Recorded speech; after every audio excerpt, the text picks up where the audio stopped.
Hello and welcome to Back to School Night for STEM. My name is Mrs. Loia and I am a second year STEM teacher at Lynbrook High School.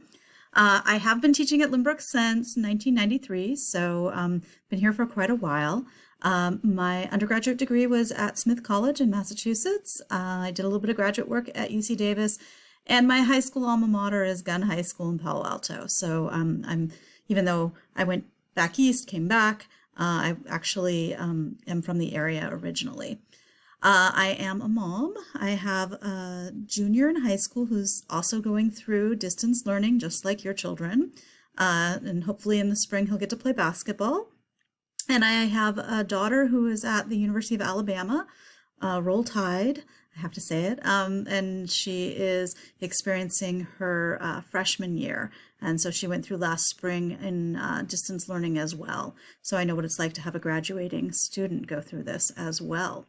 A couple of things about this course. It's going to be a little bit different this year, simply because we will not have access to all of the equipment that we would normally have access to.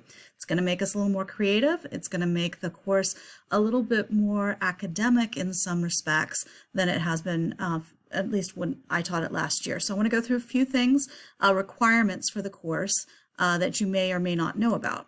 So one of the requirements for the course is that you are required to participate in the Synopsis Championship, which is a science fair. And this year, my guess is that it will be online the way that it was last year. So this will be our second time through a virtual science fair. So we have a little bit of experience with it from last year, and hopefully that will translate into this year.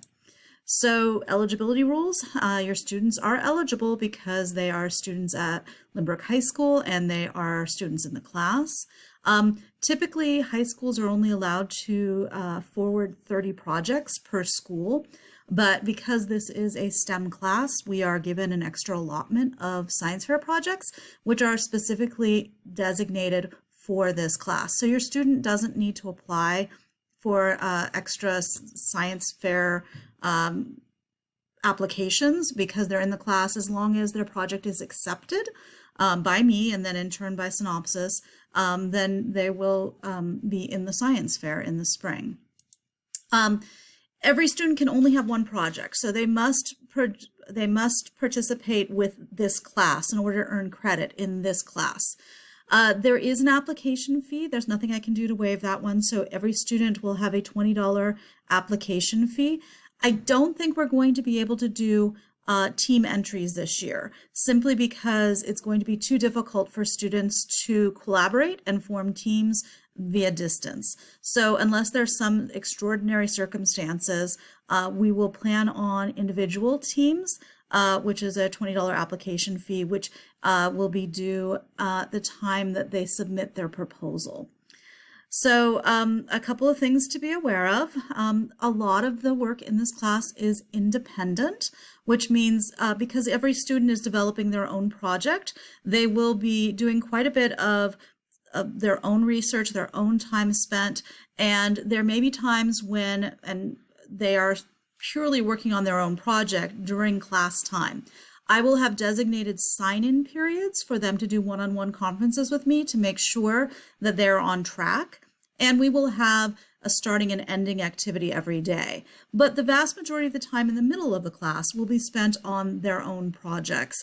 We're starting right now by doing article searches for areas of interest so that they have a wide background of areas that they might be able to study. That's important because generally speaking, the first area that we want to pursue doesn't always wind up being the area that we wind up being able to pursue. I will spend some time in the next few weeks talking about the types of projects that we can feasibly do from home. And then by about October, they will have written their initial proposal and hopefully been accepted. And then usually, if there were materials, we would have them start to arrive around November, December. But because we probably will not have any materials, and most of our projects will be data-based, we may be able to get started with our projects much sooner this year because we will not be waiting for pieces of equipment to show up. But in either case, round about December, January, students will begin to prepare their projects. And then we'll hopefully have in the spring a STEM Expo, whether it's virtual or in person, that your student is expected to participate in at the high school. So we will have it in the library if we're on campus, or we will have it online if we're not on campus. And that will give students an opportunity to present their projects to other students and to teachers and to mentors from the community before they head off to the synopsis in order to ensure that they've had an opportunity to actually practice. After we've completed our project successfully, that's the first criteria for passing the class. The second criteria will be in sharing their information through the second semester. So the second semester will be a little bit different this year for me because last year, which was my first year teaching the course, we actually were in distance learning. So we actually picked up some of the AP research background information, and we're using that last year. I'm not sure what we'll be doing this spring. I will get your students an update about, hey, these are the requirements, and I will try to be extremely clear about what passing is and what failing is. Passing for first semester means an accepted synopsis project. For second semester, it will be presenting a synopsis project, and then also further sharing your research experience with other students. So those are the basic criteria for the class. It's a little bit unusual because it is a pass-fail class. It is not an A, B, C, D type of class. It also is an elective, so I try not to have homework for students on regular days. Having said that, once your students are deep into their projects, they may be spending quite a bit of time on it.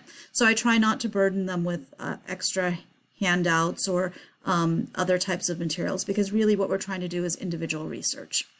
Anyway, if you have questions, please feel free to email me. I try and get back within 48 business hours, so to speak. Weekends, I try to turn off the computer and walk away. I think most of us have had way too much time at the computer recently. But I will make every attempt to make sure I return your emails as quickly as possible. Please have your students bring up any questions or issues during class or via email or during office hours. I do have office hours 3 days a week, and they are via Google Classroom because it gives me a better record of who showed up rather than doing it via Zoom.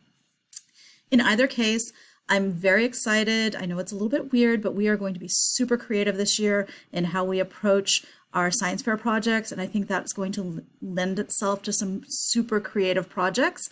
I'm kind of excited to see what students come up with, and I hope this will be a fantastic year. And thank you very much for listening. I know this was a very different kind of class, so I appreciate the time and energy that you've spent. Hope you have a wonderful weekend and that the sky turns a little less red and that we have a fantastic year going forward. Thank you very much.